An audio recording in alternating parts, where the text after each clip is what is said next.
Today's been a big day. What have you made of it so far? Well, tens of thousands of people on the march, hundreds of thousands of people on strike, and all the speeches here in Whitehall have been fascinating.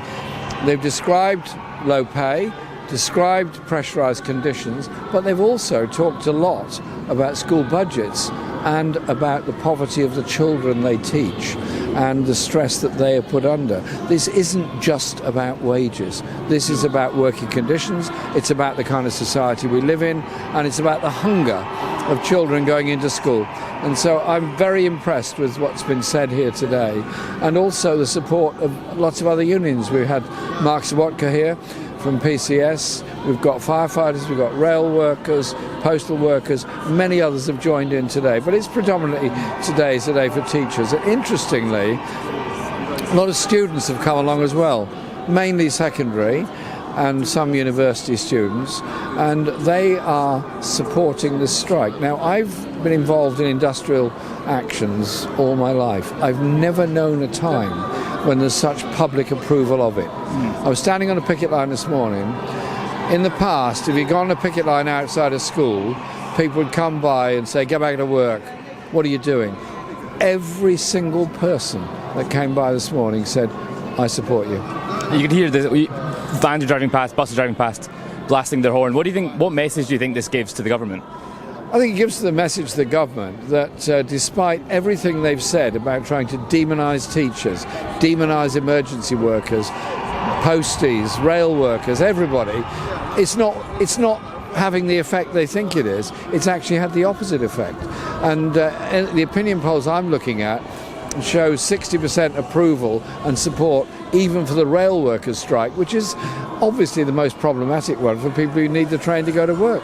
And then the minimum service levels bill is passed in the Commons. What do you think of that? Well, I think it's a dangerous piece of legislation, and the claim that somehow or other this is going to guarantee emergency services during a strike is complete nonsense. They know perfectly well that every union working in the NHS or the fire service or ambulance service always guarantee life and limb cover. I used to be a union organiser. We always negotiated life and limb cover. Working class communities don't let each other down.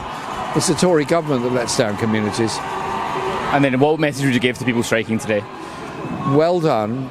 I admire you, I support you, and I know it's difficult and I know it's hardship involved because obviously you're losing pay in doing so.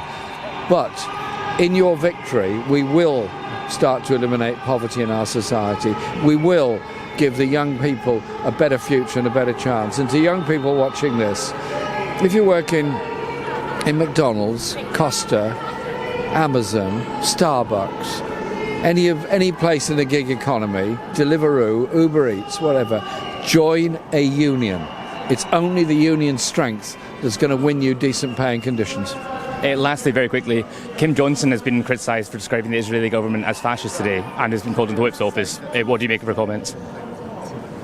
I would describe them as an authoritarian government that is doing some appalling things by the occupation of the West Bank and the way in which the army then moves in to defend the settlements that have been put there, which have taken the land and taken the water and taken the crops of the Palestinian people. The occupations are illegal.